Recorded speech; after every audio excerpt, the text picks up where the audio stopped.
வணக்கம். ஜெயா பிளஸ் செய்திகளுக்காக கார்த்திகா பிரகாஷ். விரிவான செய்திகளை பார்ப்பதற்கு முன்னதாக தலைப்புச் செய்திகளை பார்க்கலாம்.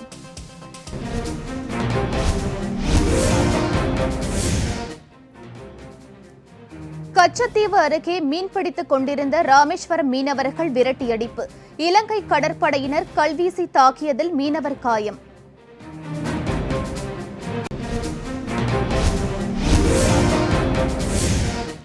திருச்செந்தூர் சுப்பிரமணிய சுவாமி திருக்கோவிலில் நாளை சூரசம்ஹார நிகழ்ச்சி. கடற்கரை நுழைவாயிலில் விழாவை நடத்த ஏற்பாடு. பக்தர்கள் பங்கேற்க தடை.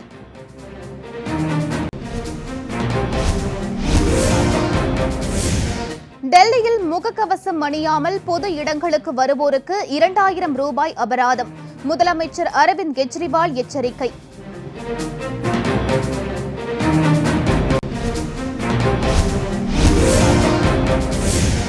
வேளாண் திருத்த சட்டம் கொண்டு வருவதற்கு நாடாளுமன்றத்திற்கு அதிகாரம் இல்லை என தொடரப்பட்ட வழக்கு. உச்ச நீதிமன்றம் விசாரணைக்கு ஏற்பு.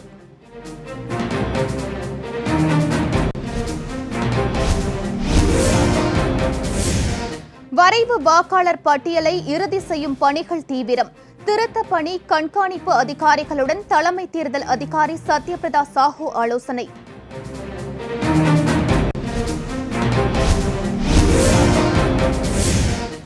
வடசென்னை வடக்கு மாவட்ட அமைப்புகளை 2ஆக பிரித்து கழக பொதுச் செயலாளர் டிடிவி தினகரன் அறிவிப்பு. புதிய மாவட்ட கழக செயலாளர்கள் மற்றும் ஒன்றிய கழக செயலாளர்கள் நியமனம்.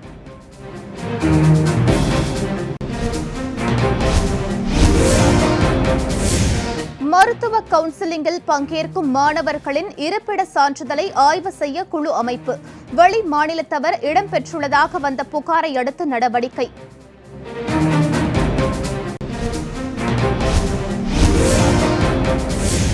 கேந்திரிய வித்யாலயா பள்ளிகளில் தமிழ் மொழியில் பாடங்கள் சேர்க்க கோரி சென்னை உயர்நீதிமன்ற மதுரை கிளையில் முறையீடு. மனுவாக தாக்கல் செய்ய மனுதாரருக்கு நீதிமன்றம் அறிவுறுத்தல்.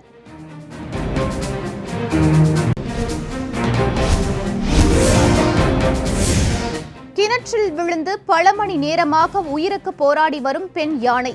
மயக்க மருந்து செலுத்தப்பட்டு கிரேன் உதவி மூலம் மீட்க நடவடிக்கை.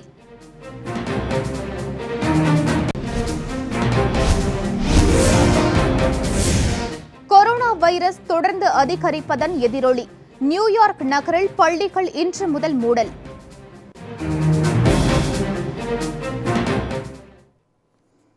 விரிவான செய்திகளை பார்க்கலாம். வேளாண் திருத்த சட்டம் கொண்டுவர நாடாளுமன்றத்திற்கு அதிகாரம் இல்லை என கூறி தொடரப்பட்ட வழக்கை மீண்டும் விசாரணைக்கு ஏற்றுக்கொள்வதாக உச்ச நீதிமன்றம் அறிவித்துள்ளது. மத்திய அரசு கொண்டு வந்துள்ள வேளாண் திருத்த சட்டங்களுக்கு எதிராக உச்ச நீதிமன்றத்தில் பல்வேறு வழக்குகள் தொடரப்பட்டுள்ளன. இந்த வழக்குகள் உச்ச நீதிமன்றத்தில் கடந்த அக்டோபர் 12ஆம் தேதி விசாரணைக்கு வந்தன. இதில் வழக்கறிஞர் திரு ML சர்மா தொடர்ந்த வழக்கை திரும்பப் பெற நீதிபதிகள் உத்தரவிட்டனர். எஞ்சிய மனுக்கள் மீது மத்திய அரசு 6 வாரங்களில் பதிலளிக்க உத்தரவிட்ட நீதிபதிகள் விசாரணையை 6 வாரங்களுக்கு ஒத்திவைத்தனர். இந்நிலையில் வேளாண் திருத்த சட்டம் கொண்டுவர மத்திய அரசுக்கு அதிகாரம் இல்லை என்று கூறி வழக்கறிஞர் திரு ML சர்மா தொடர்ந்த வழக்கை உச்ச நீதிமன்றம் இன்று மீண்டும் விசாரணைக்கு ஏற்றது. 2 வாரங்களுக்கு பிறகு வழக்கு விசாரிக்கப்படும் எனவும் உச்ச நீதிமன்றம் தெரிவித்துள்ளது. டெல்லியில் முகக்கவசம் அணியாமல் பொது இடங்களுக்கு வருவோருக்கு 2000 ரூபாய் அபராதம் விதிக்கப்படும் என முதலமைச்சர் திரு அரவிந்த் கெஜ்ரிவால் எச்சரிக்கை விடுத்துள்ளார். டெல்லியில் கொரோனா பரவலின் 3வது அலை உச்சத்தில் இருப்பதாக கூறப்படுகிறது. தினசரி பாதிப்பு எண்ணிக்கை 5000க்கும் மேல் பதிவாகி வருகிறது. இதையடுத்து கொரோனா நோயாளிகளுக்கு சிகிச்சை அளிப்பதற்காக துணை ராணுவத்தைச் சேர்ந்த 45 மருத்துவர்கள் அடங்கிய குழு டெல்லி வரவழைக்கப்பட்டுள்ளது. டெல்லி விமான நிலையம் அருகே உள்ள கொரோனா சிறப்பு மருத்துவமனையின் தீவிர சிகிச்சை பிரிவில் கூடுதலாக 250 படுக்கை வசதிகள் ஏற்படுத்தப்பட்டுள்ளன. இந்நிலையில் கொரோனா நெருக்கடி நிலையை சமாளிப்பது குறித்து முதலமைச்சர் திரு அரவிந்த் கெஜ்ரிவால் தலைமையில் டெல்லியில் இன்று அனைத்துக் கட்சி கூட்டம் நடைபெற்றது. கூட்டத்திற்கு பின்னர் செய்தியாளர்களை சந்தித்த திரு கெஜ்ரிவால் கொரோனா தடுப்பு நடவடிக்கையில் உறுதுணையாக இருக்கும் மத்திய அரசு, எதிர்க்கட்சிகள் உள்ளிட்டவற்றுக்கு நன்றி தெரிவித்தார். மக்கள் கட்டாயம் முகக்கவசம் அணிய வேண்டும் என வலியுறுத்தினார்.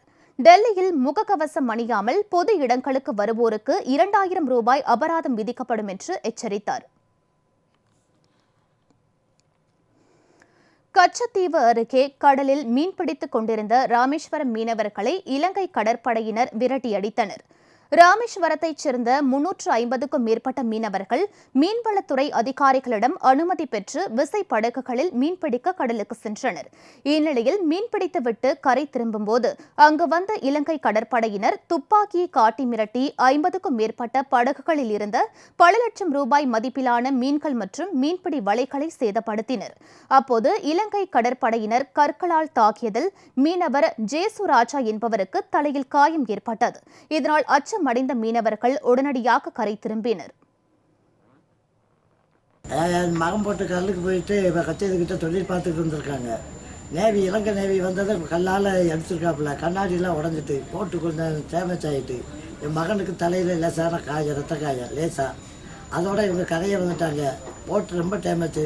நம்ம அரசு தலையிட்டு இந்த மாதிரி சம்பவம் நடக்காமல் பார்த்துக்க சொல்லுங்கள்.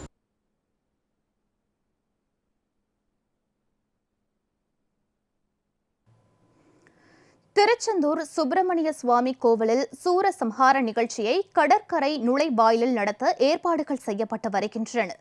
தூத்துக்குடி மாவட்டம் திருச்செந்தூர் சுப்பிரமணிய சுவாமி திருக்கோவிலில் வெகு சிறப்பாக நடைபெறும் கந்த சஷ்டி விழா கடந்த 15ஆம் தேதி கொடியேற்றத்துடன் துவங்கியது. திருவிழாவின் முக்கிய நிகழ்ச்சியான சூரசம்ஹாரம் நாளை மாலை நடைபெறவுள்ளது. ஆண்டுதோறும் லட்சக்கணக்கான பக்தர்கள் கூடும் இந்நிகழ்ச்சியில் கொரோனா தடுப்பு நடவடிக்கையாக பக்தர்கள் கலந்து கொள்ள அனுமதி மறுக்கப்பட்டுள்ளது. எனவே சூரசம்ஹார நிகழ்ச்சியில் கோவில் பிரகாரத்தில் வைத்து நடைபெறும் என மாவட்ட நிர்வாகம் ஏற்கனவே அறிவித்திருந்தது. ஆனால் ஆகம விதிப்படி கோவில் கடற்கரை மைதானத்தில் நடத்த வேண்டும் என தொடர்ந்து பக்தர்கள் கோரிக்கை வைத்திருந்தனர்.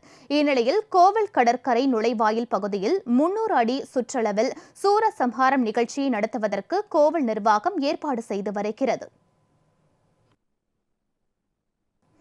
வடசென்னை வடக்கு மாவட்டம் வடசென்னை வடக்கு, கிழக்கு, வடசென்னை வடக்கு, மேற்கு என பிரிக்கப்படுவதாக அம்மா மக்கள் முன்னேற்றக் கழக பொதுச் செயலாளர் திரு டிடிவி தினகரன் அறிவித்துள்ளார்.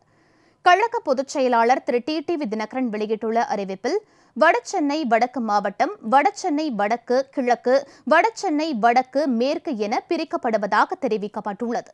வடசென்னை வடக்கு, கிழக்கு மாவட்ட கழக செயலாளராக திரு இ. லட்சுமி நாராயணன், வடசென்னை வடக்கு, மேற்கு மாவட்ட கழக செயலாளராக வெற்றி நகர் திரு எம். சுந்தர் நியமிக்கப்பட்டுள்ளனர். தென்சென்னை தெற்கு மாவட்டத்திற்கு உட்பட்ட பகுதி மற்றும் வட்ட கழக நிர்வாகிகள் நியமிக்கப்பட்டுள்ளனர். தேனி வடக்கு, திருவண்ணாமலை மத்தியம், புதுக்கோட்டை மத்திய மாவட்ட கழக நிர்வாகிகள், பொதுக்குழு உறுப்பினர்கள், ஒன்றிய, நகர, பேரூர் கழக செயலாளர்களும் நியமிக்கப்பட்டுள்ளனர். கடலூர் வடக்கு, திருநெல்வேலி புறநகர் தெற்கு, கன்னியாகுமரி மேற்கு, கோவை கிழக்கு மாவட்ட ஊராட்சி மற்றும் வார்டு கழக செயலாளர்கள் நியமிக்கப்பட்டுள்ளதாக திரு டிடிவி தினகரன் தெரிவித்துள்ளார். திருச்சி வடக்கு, மதுரை புறநகர் வடக்கு மாவட்டத்திற்கு உட்பட்ட ஒன்றிய, நகர, பேரூர் சார்பு அணி செயலாளர்கள் நியமிக்கப்பட்டுள்ளனர். கோவை கிழக்கு மாவட்டம் சுல்தான்பேட்டை ஒன்றியம் 2ஆக பிரிக்கப்பட்டுள்ளது. இதன்படி சுல்தான்பேட்டை ஒன்றியம், சுல்தான்பேட்டை கிழக்கு ஒன்றியம், சுல்தான்பேட்டை மேற்கு ஒன்றியம் என பிரிக்கப்பட்டுள்ளன. திருநெல்வேலி புறநகர் தெற்கு மாவட்டம் வள்ளியூர் ஒன்றியம் என பிரிக்கப்பட்டுள்ளது. இதன்படி வள்ளியூர் ஒன்றியம், வள்ளியூர் வடக்கு ஒன்றியம், வள்ளியூர் தெற்கு ஒன்றியம் என பிரிக்கப்பட்டுள்ளன. கோவை தெற்கு மாவட்டம் ஆனைமலை கிழக்கு ஒன்றிய கழக செயலாளராக திரு ஆர். ஆறுமுகம் நியமிக்கப்பட்டுள்ளார். மதுரை மாநகர் வடக்கு மாவட்ட பறவை பேரூராட்சி கழக நிர்வாகிகள் மற்றும் வார்டு கழக செயலாளர்களையும் கழக பொதுச் செயலாளர் திரு டிடிவி தினகரன் நியமித்துள்ளார்.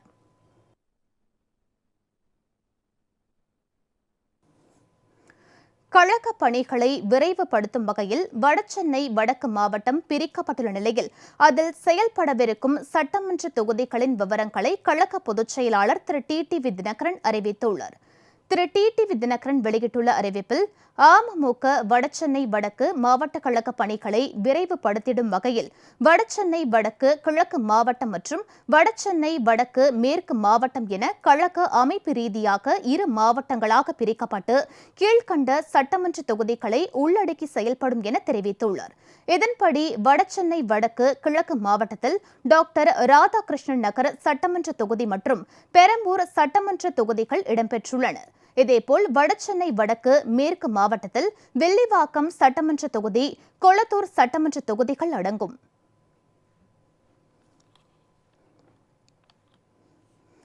வாக்காளர் பட்டியலில் திருத்தம் மேற்கொள்ளும் பணியை கண்காணிக்க நியமிக்கப்பட்ட அதிகாரிகளோடு தலைமை தேர்தல் அதிகாரி திரு சத்யபிரதா சாஹூ ஆலோசனை மேற்கொண்டார். தமிழகத்தில் அடுத்த ஆண்டு சட்டப்பேரவைத் தேர்தல் நடைபெறவுள்ள நிலையில் கடந்த 16ஆம் தேதி வரைவு வாக்காளர் பட்டியல் வெளியிடப்பட்டது. வாக்காளர் பட்டியலில் பெயர் சேர்க்க, நீக்க, திருத்தம் செய்ய வாக்காளர்கள் டிசம்பர் 15ஆம் தேதி வரை விண்ணப்பிக்கலாம் என தேர்தல் ஆணையம் அறிவித்துள்ளது. பொதுமக்கள் வாக்காளர் பட்டியல் குறித்து தங்களது சந்தேகங்களை தீர்த்துக் கொள்ள வரும் 21, 22 மற்றும் டிசம்பர் 12, 13 ஆகிய தேதிகளில் சிறப்பு முகாம்களுக்கும் ஏற்பாடு செய்யப்பட்டுள்ளது. வாக்காளர் பட்டியல் திருத்தம் செய்யும் பணியை பார்வையிடுவதற்காக இந்திய தேர்தல் ஆணைய உத்தரவின்படி தமிழகத்தில் பணியாற்றும் 10 IAS அதிகாரிகள் சிறப்பு பார்வையாளர்களாக நியமிக்கப்பட்டனர். ஒவ்வொருவருக்கும் தலா 3 மாவட்டங்கள் வீதம் பிரித்து வழங்கப்படுகிறது. இந்த மாவட்டங்களில் வாக்காளர் பட்டியல் திருத்தம் செய்யும் பணியை மேற்பார்வையிட உள்ளனர். இந்நிலையில் வாக்காளர் பட்டியல் சரிபார்ப்பு குறித்து தமிழக தலைமை தேர்தல் அதிகாரி திரு சத்யபிரதா சாஹூ சென்னை தலைமை செயலகத்தில் ஆலோசனை மேற்கொண்டார். இறுதி வாக்காளர் பட்டியல் வரும் ஜனவரி மாதம் 20ஆம் தேதி வெளியிடப்படுகிறது. தருமபுரி அருகே கிணற்றில் தவறி விழுந்த பெண் யானையை கிரேன் உதவியுடன் வெளியே கொண்டுவரும் முயற்சியில் வனத்துறையினர் தீவிரமாக ஈடுபட்டுள்ளனர். தருமபுரி மாவட்டம் பாலக்கோடு தாலுகாவுக்கு உட்பட்ட ஏழுகுண்டூர் அருகே பச்சம்பள்ளியில் இரை தேடி சென்றபோது விவசாய கிணறு ஒன்றில் பெண் யானை தவறி விழுந்தது. இதையடுத்து பொதுமக்கள் கொடுத்த தகவலின் பேரில் சம்பவ இடத்திற்கு வந்த வனத்துறையினர் யானைக்கு முதலில் உணவு வழங்கினர். இதையடுத்து யானையை மீட்கும் நடவடிக்கையாக கால்நடை மருத்துவர் மூலம் மயக்க ஊசி செலுத்தப்பட்டது. இந்நிலையில் கிரேன் மூலம் யானையை வெளியே கொண்டுவரும் முயற்சியில் வனத்துறையினரும் தீயணைப்புத் துறையினரும் ஈடுபட்டுள்ளனர். பாலக்கோடு வனச்சரகம் மற்றும் காவிரி வடக்கு வன உயிரின சரணாலய பகுதியை ஒட்டியிருக்கக்கூடிய இந்த மாரண்டள்ளி காப்புக்காட்டில் வனப்பகுதியை விட்டு வெளியே வந்த ஒரு யானை கூட்டத்தில் ஒரு பெண் யானை ஒன்று இன்று காலை 4 மணி அளவில் ஒரு பட்டார் நிலத்தில் உள்ள இந்த கிணற்றில் விழுந்திருக்கிறது. தகவல் கிடைத்ததும் நம்ம பணியாளர்கள் அனைவரும் இங்கு சேர்ந்து இதை எவ்வளவு தூரம் பாதுகாப்பாக, சிறிய அளவு காயம் கூட இல்லாமல் பாதுகாப்பாக மீட்க வேண்டும் என்பதற்காக நாங்கள் திட்டமிட்டிருக்கிறோம். இதற்கு வன கால்நடை மருத்துவர் மூலம் மயக்க ஊசி மருந்து செலுத்தி வனத்துறை மற்றும் தீயணைப்பு மற்றும் மீட்பு பணிகள் துறை உதவியோடு இந்த யானையை வெளியே கொண்டு வருவதற்கு மீட்பதற்கு நடவடிக்கை எடுக்கிறோம். இதை விரைவில் எடுத்து முடிப்போம் என்று நம்புகிறோம். கொரோனா காலத்தின் போது ஏழை மக்களுக்கு உதவிட டிஜிட்டல் மற்றும் தொழில்நுட்பங்கள் பேருதவியாக இருந்ததாக பிரதமர் திரு நரேந்திர மோடி பெருமிதம் தெரிவித்துள்ளார். பெங்களூரு தொழில்நுட்ப 23வது மாநாடு இன்று தொடங்கியது. 3 நாட்கள் நடைபெறும் இந்த மாநாட்டில் 100க்கும் அதிகமான புதிய தொழில்கள், சுமார் 4000 தொழில் நிறுவனங்களின் நிர்வாகிகள் பங்கேற்றுள்ளனர். இதில் 70க்கும் மேற்பட்ட கருத்தரங்குகள் நடைபெறவுள்ளன. 250க்கும் மேற்பட்ட நிறுவனங்கள் தங்களின் உற்பத்தி பொருட்களை இந்த கண்காட்சியில் அரங்குகளை அமைத்து வெளிப்படுத்துகின்றனர். இந்த மாநாட்டை டெல்லியில் இருந்து பிரதமர் திரு நரேந்திர மோடி காணொலி காட்சி மூலம் தொடங்கி வைத்தார். மாநாட்டை தொடங்கி வைத்து பேசிய பிரதமர், நாட்டில் டிஜிட்டல் மற்றும் தொழில்நுட்பம் தொடர்பான சந்தையை மத்திய அரசு வெற்றிகரமாக உருவாக்கியுள்ளதாக குறிப்பிட்டுள்ளார். புதிய தொழில்நுட்பத்தின் மூலம் ஒரே கிளிக்கில் பல லட்சம் விவசாயிகள் வங்கிகளின் மூலம் பணம் பெற்று பயனடைந்ததாக குறிப்பிட்டார். மேலும் கொரோனா ஊரடங்கின் போது புதிய தொழில்நுட்பம் மூலம் ஏழைகளுக்கு முறையான மற்றும் விரைவான உதவிகள் கிடைத்ததாகவும் அவர் பெருமிதம் தெரிவித்துள்ளார். இந்தியாவில் மேம்படுத்தப்பட்டுள்ள தொழில்நுட்ப நடவடிக்கைகள் உலகளவில் செல்லக்கூடிய ஆற்றலை கொண்டுள்ளதாக பிரதமர் குறிப்பிட்டார். பெரம்பலூர் மாவட்டம் அரும்பாவூர் பெரிய ஏரி நிரம்பி கடல் போல் காட்சியளிப்பதால் பொதுமக்கள் ஆர்வத்துடன் பார்த்து செல்கின்றனர். மேலும் வெளிநாட்டு பறவைகளும் இங்கு அதிக அளவில் குவிய தொடங்கியுள்ளன. பெரம்பலூர் மாவட்டத்தில் கடந்த சில தினங்களாக பெய்த கனமழையால் சுமார் 110 ஹெக்டேர் பரப்பிலான அரும்பாவூர் பெரிய ஏரி நிரம்பியுள்ளது. இதையடுத்து ஏரியை பார்த்து ரசிக்க மாவட்டத்தின் பல்வேறு இடங்களில் இருந்து வருகை தரும் பொதுமக்கள் செல்ஃபி எடுத்து மகிழ்கின்றனர். இந்நிலையில் கடல் போல் காட்சியளிக்கும் இந்த ஏரியில் வெளிநாட்டு மற்றும் உள்நாட்டு பறவைகளும் இனப்பெருக்கத்திற்காக ஆயிரக்கணக்கில் குவிந்து வருகின்றன. இதனால் புதிய வேடந்தாங்கலாக அரும்பாவூர் பெரிய ஏரி காட்சியளிக்கிறது. அரும்பாவூர் கிராமத்தில் பெரிய ஏரி நிறைஞ்சி தண்ணி கடை போயிட்டு இருக்குது. எங்கள் சுற்று வட்டாரத்தில் இருக்கிற எல்லாத்துக்குமே இதுதான் பெரிய ஏரி. பெரம்பலூர் மட்டும் சொல்லப்போனால் இதுவும் பெரிய ஏரி தான். நீரளவும் கொள்ளளவும் அதிகமாக இருக்குது. இப்போ தண்ணி மழை பெஞ்சு நல்லா நீரோட்டம் வெளியில் வந்துட்டு இருக்குது. பார்க்கறதுக்கு சந்தோஷமாக இருக்குது. சுற்றுலாத்தலமாக அமைச்சா கூட எங்களுக்கு இன்னும் நல்லாயிருக்கும். வரக்கூடிய கொஞ்சம் நஞ்ச நீர் இப்போ வெளியில் போயிட்டு இருக்கு. அங்காளம்மன் ஓட வழியாக வெளில போயிருது. ஸோ இந்த ஏரி சித்தேரிக்கு வந்து இந்த தண்ணீர் வந்து முழுமையாக போய் சேர மாட்டேங்குது. இந்த சித்தேரிக்கு போகக்கூடிய வழித்தடங்களை வந்து சரி செஞ்சு இந்த இடத்துல இருக்கக்கூடிய மதகை வந்து காங்கிரீட் கொண்டு கட்டமைப்பு செஞ்சு உபரி நீர் அதிகமாக வரப்போ மட்டும் வெளியில் போகிற மாதிரி, கம்மியான நீர் வரப்போ அடுத்தடுத்த ஏரிகளுக்கு போகிற மாதிரி பொதுப்பணித்துறை இதுக்கு நடவடிக்கை எடுத்தால் மக்களுக்கு உதவியாக இருக்கும்.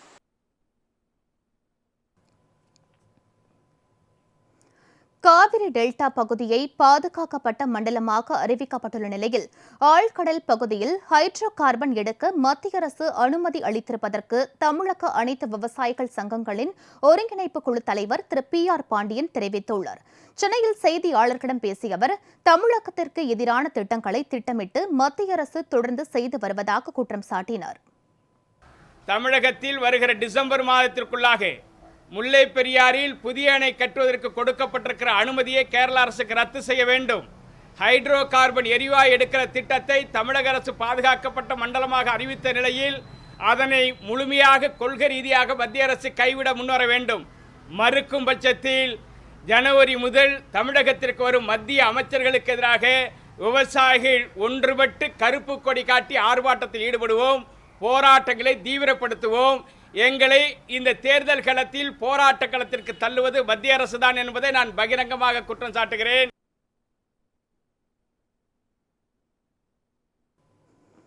ராமநாதபுரம் மாவட்டத்தில் கடந்த சில நாட்களாக பெய்து வரும் தொடர் மழையால் காய்கறி மற்றும் மீன் சந்தைகளில் வெள்ளம் சூழ்ந்துள்ளது. மழை நீரை வெளியேற்ற நடவடிக்கை எடுக்காத நகராட்சி நிர்வாகத்தை கண்டித்து வியாபாரிகள் சாலை மறியலில் ஈடுபட்டனர். இங்கே தான் நடக்குது. ராமநாதபுரம் மாவட்டத்தில் இருக்கக்கூடிய ஒட்டுமொத்த வியாபாரத்துக்கும் இங்கே இருந்தால் மளிகை சாமான் போகுது. இங்கே தான் எல்லா பொதுமக்கள், மாவட்டத்தில் இருக்கக்கூடிய எல்லா பொதுமக்களும் இங்கே தான் வந்து மளிகை சாமான் வாங்குறதுக்கு வர்றாங்க. ஆனால் இங்கே மழை பெஞ்சோன்னு பார்த்தீங்கன்னா முழங்காலுக்கு மேலே தண்ணி நின்றுக்கிறது. உள்ளுக்குள்ள மக்களும் போக முடியல, வியாபாரியும் போக முடியல, கடை திறந்து வியாபாரம் பண்ண முடியல. கிட்டத்தட்ட எல்லாரும் அவசரப்பட்டுக்கிட்டு இருக்காங்க. தீபாவளி முடிஞ்சதுக்கு பின்னாடி வியாபாரம் எந்த வியாபாரம் பண்ணுற பல லட்சம் ரூபாய் முதலீடு போட்டு கடையை திறந்து வச்சு உட்காந்துருக்காங்க. ஜனங்கள் உள்ள வரல, வியாபாரம் நடக்கல. அப்போ எங்களுக்கு ஒரு வாழ்வாதாரம் சொல்ல வேண்டியது இருக்கு. நாங்கள் கமிஷனர்கிட்ட சொல்லியாச்சு, கலெக்டர் சொல்லியாச்சு, எல்லாரும் வந்து பார்த்துட்டு போறாங்க. மழை விட்ட உடனே போயிடுறாங்க. தண்ணி எடுக்கிறதுக்கு ஆள் இல்ல. அதை சரி பண்றதுக்கு இன்னைக்கு வரைக்கும் எங்களுக்கு நிரந்தர தீர்வு சொல்ல மாட்டேங்கிறாங்க. அதனால நிரந்தர தீர்வு சொல்ல சொல்லி நாங்க வந்து இந்த மாதிரி உட்கார்ந்து இருக்கிறோம். தமிழகத்தில் தென் மாவட்டங்களில் பெய்து வரும் கனமழை காரணமாக பல்வேறு ஆறுகளில் வெள்ளம் கரை புரண்டு ஓடுகிறது. விருதுநகர் மாவட்டம் மேற்கு தொடர்ச்சி மலை வனப்பகுதியில் கனமழை பெய்து வருகிறது. இதனால் மலையடிவாரத்தில் உள்ள பிளவக்கல் பெரியார் அணை மற்றும் கோவிலாறு அணைகளுக்கு நீர்வரத்து அதிகரித்துள்ளது. வத்திராயிருப்பு செல்லும் பாதையில் உள்ள பட்டுப்பூச்சி என்ற இடத்தில் தரைப்பாலம் வெள்ளத்தில் மூழ்கியுள்ளதால் போக்குவரத்து பாதிக்கப்பட்டுள்ளது. வரும் நாட்களில் அணைக்கு நீர்வரத்து அதிகரிக்க வாய்ப்புள்ளதால் அணையை சுற்றியுள்ள கிராமங்களுக்கு வெள்ள அபாய எச்சரிக்கை விடப்பட்டுள்ளது. அரியலூர் மாவட்டம் திருமானூர் அருகே கனமழை காரணமாக முடிகொண்டான் கிராம பகுதியில் 30க்கும் மேற்பட்ட ஏக்கரில் நடவு செய்வதற்காக இருந்த நாற்றுகள் தண்ணீரில் மூழ்கின. ஏற்கனவே பயிரிடப்பட்ட பயிர்களும் தண்ணீரில் முழுவதுமாக மூழ்கி அழுகும் நிலை ஏற்பட்டுள்ளது. போதுமான வடிகால் வசதி இல்லாததுதான் இதற்கு காரணம் என்றும் உடனடியாக வடிகால் வசதி செய்து தர வேண்டும் என்றும் விவசாயிகள் அரசுக்கு கோரிக்கை விடுத்துள்ளனர். பாலத்தை இவங்க என்ன பண்ணிட்டாங்க, சுத்தமா வந்து அதை மூடி ரோடு போட்டுட்டாங்க. ரோடு போட்டதனுடைய விளைவு தான் இன்னைக்கு வந்து இவ்வளவு தூரம் பாதிக்கப்பட்டிருக்கு. அந்த பாலத்தை உயர்மட்ட பாலமா கட்டியிருந்தாங்கன்னா இப்ப இந்த பிரச்சனையே இருந்திருக்காது. இதுதான் அந்த இதுக்கு முக்கிய காரணமே. இது தொடர்ந்து வந்து பல ஆண்டுகளாக இதே நிலைமை தான் நீடிச்சுக்கிட்டு இருக்குது. உடனடியாக அரசாங்கம் நடவடிக்கை எடுத்து இந்த வரத்து வாய்க்கால்கள், இந்த வடிகால் வாய்க்கால்கள் எல்லாத்தையும் உடனடியாக போர்க்கால அடிப்படையில் தூர்வாரணும். இல்லைன்னா இந்த நாற்றை திரும்ப நடவு பண்ணி அதுக்கப்புறம் நம்ம நாற்று விட்டுலாம் நடவு பண்ண முடியாதுங்க. ஏன்னா ஏற்கனவே 30 நாளைக்கு மேலே நடவு முடிஞ்சிருச்சு. இனிமேட்டுக்கு வந்து கஷ்டம். அரசாங்கம் உடனே புரிஞ்சுட்டு நடவடிக்கை எடுக்கணும். திண்டுக்கல் மாவட்டம் பழனியை அடுத்த கொடைக்கானல் சாலையில் உள்ள வரதமாநதி அணை இந்த ஆண்டில் 2வது முறையாக முழு கொள்ளளவை எட்டியுள்ளது. அணைக்கு வினாடிக்கு 253 கன அடி தண்ணீர் வரும் நிலையில் அதே அளவு தண்ணீர் வெளியேற்றப்படுகிறது. பழனிக்கு குடிநீர் ஆதாரமாக விளங்கும் பாலாறு, பொருந்தலாறு, குதிரையாறு அணைகளும் வேகமாக நிரம்புவதால் விவசாயிகளும் பொதுமக்களும் மகிழ்ச்சியடைந்துள்ளனர். நெல்லை மாவட்டத்தில் பல்வேறு இடங்களில் மழை கொட்டி தீர்த்தது. மேற்கு தொடர்ச்சி மலைப்பகுதியில் பலத்த மழை காரணமாக சேர்வலாறு, பாபநாசம், மணிமுத்தாறு அணைகளில் நீர்மட்டம் அதிகரித்துள்ளது. தாமிரபரணி ஆற்றில் வெள்ளப்பெருக்கு ஏற்பட்டுள்ளது. தென்காசி மாவட்டத்தில் பெய்து வரும் மழை காரணமாக கருப்பா நதி, கடனா நதி, ராமா நதி அணைகளுக்கு நீர்வரத்து அதிகரித்துள்ளது. குண்டாறு அணை நிரம்பிவிட்டதால் அணைக்கு வரும் தண்ணீர் அப்படியே ஆற்றில் திறந்துவிடப்படுகிறது. குற்றால அருவிகளில் 4வது நாளாக இன்று வெள்ளப்பெருக்கு ஏற்பட்டுள்ளது. மெயின் அருவியில் பாதுகாப்பு வளையத்தை தாண்டி தண்ணீர் விழுகிறது. இதேபோல் ஐந்தருவி, பழைய குற்றாலம் ஆகிய அருவிகளிலும் வெள்ளப்பெருக்கு ஏற்பட்டுள்ளது. இதேபோல் நெல்லை மாவட்டத்தில் பெய்து வரும் கனமழையால் பாபநாசம், மணிமுத்தாறு அணைகளிலும் நீர்வரத்து அதிகரித்துள்ளது. ராமநாதபுரம் மற்றும் அதன் சுற்று வட்டார பகுதிகளில் பலத்த மழை பெய்து வருவதால் ஊரணிகள், கண்மாய்கள் போன்றவற்றில் தண்ணீர் நிரம்பி வருகிறது. தேனி மாவட்டம் மஞ்சளாறு அணையின் நீர்மட்டம் அதிகரித்து வருவதால் வெள்ள அபாய எச்சரிக்கை விடுக்கப்பட்டுள்ளது. தேனி மாவட்டம் தேவதானப்பட்டி அருகே அமைந்துள்ள மஞ்சளாறு அணைக்கு தொடர் மழை காரணமாக நீர்வரத்து அதிகரித்துள்ளது. 57 அடி உயரம் கொண்ட இந்த அணையின் நீர்மட்டம் தற்போது 55 அடியை எட்டியுள்ளது. எனவே மாவட்ட நிர்வாகம் சார்பில் இறுதிக்கட்ட வெள்ள அபாய எச்சரிக்கை விடுக்கப்பட்டுள்ளது. அணைக்கு வரும் உபரி நீர் அணையின் பாதுகாப்பு கருதி முழுவதுமாக வெளியேற்றப்பட்டு வருகிறது. அணையில் இருந்து வெளியேற்றப்படும் நீரானது தேவதானப்பட்டி, கெங்குவார்பட்டி, திண்டுக்கல் மாவட்டம் வத்தலகுண்டு மற்றும் சிவஞானபுரம் கிராமங்கள் வழியாக கடந்து செல்வதால் கரையோர கிராம மக்கள் ஆற்றில் குளிக்கவோ ஆற்றை கடக்கவோ முயற்சிக்க வேண்டாம் என்று எச்சரிக்கப்பட்டுள்ளது.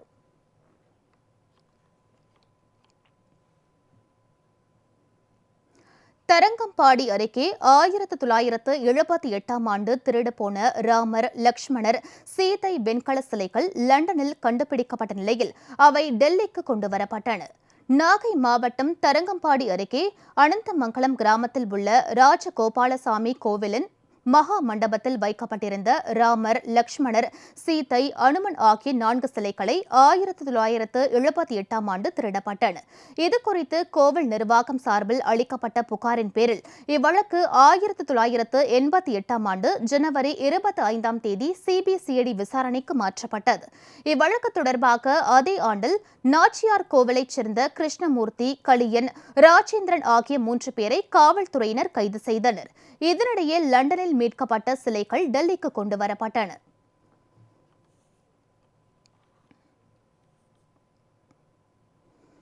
இனி அரசியல் நிகழ்வுகள் சிலவற்றை வேக செய்திகளாக தற்போது காண்போம். தமிழகத்தின் ஆழ்கடல் பகுதியில் ஹைட்ரோ கார்பன் திட்டத்துக்கு அனுமதி தந்தது பற்றி முதலமைச்சர் திரு பழனிசாமி வாய் திறக்காதது ஏன் என்று திமுக தலைவர் திரு மு.க. ஸ்டாலின் கேள்வி எழுப்பியுள்ளார். காவிரி படுகையில் மற்றும் 6 வட்டாரங்களில் ஹைட்ரோ கார்பன் எடுக்க ONGC நிறுவனத்திற்கு மத்திய அரசு அனுமதி அளித்து ஒப்பந்தம் கையெழுத்தாகியுள்ளது. ஆழ்கடல் பகுதியில் ஹைட்ரோ கார்பன் திட்டத்துக்கு அனுமதி தரப்பட்டுள்ளது இதுவே முதல் முறை என்பது குறிப்பிடத்தக்கது.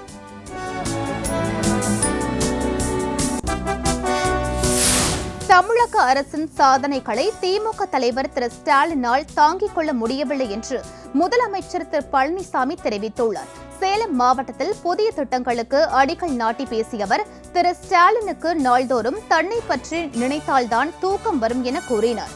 தமிழக அரசு மீது ஏதாவது குறை சொல்ல வேண்டும் என்ற முனைப்பில் செயல்படாமல் எதிர்க்கட்சிகள் மக்கள் நலனோடு செயல்பட வேண்டும் என்று வலியுறுத்தினார்.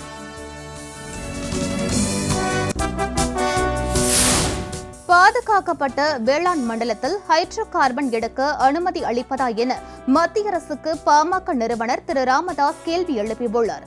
காவிரி பாசன மாவட்டங்களில் விவசாயத்தை காப்பாற்ற வேண்டும் என்பதற்காகத்தான் அப்பகுதிகள் பாதுகாக்கப்பட்ட வேளாண் மண்டலமாக அறிவிக்கப்பட்டுள்ளதாகவும் அதை சிதைக்கும் வகையிலான எந்த செயலிலும் மத்திய அரசு ஈடுபடக்கூடாது என்றும் அவர் கூறியுள்ளார். எனவே காவிரி பாசன மாவட்டங்களில் ஹைட்ரோ கார்பன் திட்டங்களை செயல்படுத்த வழங்கப்பட்ட உரிமங்களை மத்திய அரசு ரத்து செய்ய வேண்டும் என்று வலியுறுத்தியுள்ளார்.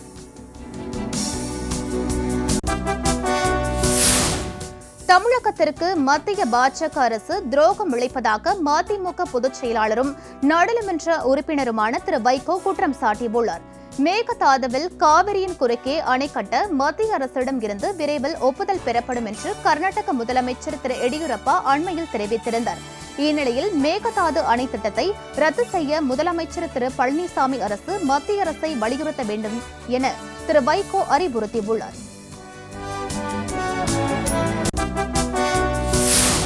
தமிழகத்தில் அனைவராலும் விரும்பப்படக்கூடிய ஈர்க்கக்கூடிய கட்சியாக பாஜக மாறிக்கொண்டிருப்பதாக பாரதிய ஜனதா கட்சியின் தேசிய மகளிர் அணி தலைவி திருமதி வானதி சீனிவாசன் தெரிவித்துள்ளார். டெல்லியில் இன்று பொறுப்பேற்றுக் கொண்ட அவர் தமிழகத்தில் பாஜக ஆட்சி அமைய விரும்புவதாக கூறினார்.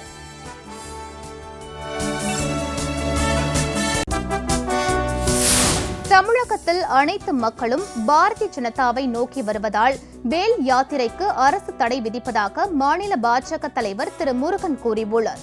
சேலத்தின் குரங்குச்சாவடி பகுதியில் வேல் யாத்திரை செல்ல முற்பட்ட திரு முருகனையும் பாஜக நிர்வாகிகள் மற்றும் தொண்டர்களை போலீசார் இன்று கைது செய்தனர்.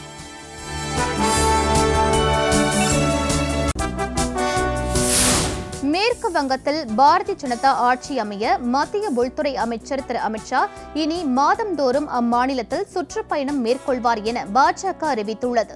மேற்கு வங்கத்தில் விரைவில் நடைபெறவுள்ள சட்டமன்ற தேர்தலில் முதலமைச்சர் செல்வி மமதாவின் திரிணாமுல் காங்கிரசுக்கும் பாஜகவுக்கும் இடையே போட்டி அதிகரித்துள்ளது.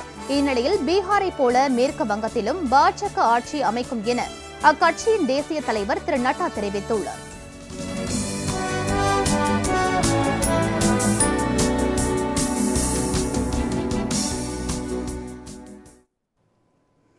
புதுச்சேரி அருகே முன்விரோதம் காரணமாக இளைஞர் கடத்தப்பட்டு அடித்து கொலை செய்யப்பட்ட சம்பவம் அதிர்ச்சியை ஏற்படுத்தியுள்ளது. ஐயன்குட்டிப்பாளையம் பெட்ரோல் பங்கில் பணியாற்றி வந்த பிரகாஷ் என்ற இளைஞரை நேற்றிரவு மர்ம கும்பல் கடத்தி சென்றது. இதுகுறித்த புகாரில் போலீசார் வழக்கு பதிவு செய்து கடத்தல் கும்பல் குறித்து விசாரணை மேற்கொண்டு வந்தனர். இந்நிலையில் அரசூர் அருகே உள்ள காலிமனையில் பிரகாஷ் சடலமாக கிடந்துள்ளார். விசாரணையில் முன்விரோதம் காரணமாக சபரி ராஜா உள்ளிட்ட 4 பேர் பிரகாஷை கடத்தி சென்றது தெரியவந்தது. இதில் சபரி, ராஜா ஆகியோரை கைது செய்துள்ள போலீசார் மற்ற 2 வரை தேடி வருகின்றனர்.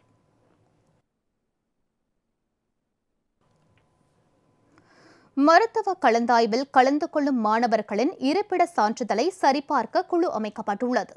மருத்துவ படிப்பில் சேருவதற்கான கலந்தாய்வு இன்று 2வது நாளாக நடைபெற்று வருகிறது. உள் ஒதுக்கீடு பிரிவினருக்கு நடத்தப்படும் கலந்தாய்விற்காக 363 பேர் அழைக்கப்பட்டுள்ளனர். இந்நிலையில் கலந்தாய்வு பட்டியலில் வெளி மாநிலத்தவர் இடம்பெற்றுள்ளதாக வந்த தகவலை அடுத்து இருப்பிட சான்றிதழை சரிபார்க்க தமிழக அரசு குழு அமைத்துள்ளது. இந்நிலையில் நேற்று கலந்தாய்வில் பங்கேற்ற மாணவர்களுக்கு நடத்தப்பட்ட கொரோனா பரிசோதனையில் 4 பேருக்கு தொற்று உறுதி செய்யப்பட்டுள்ளது.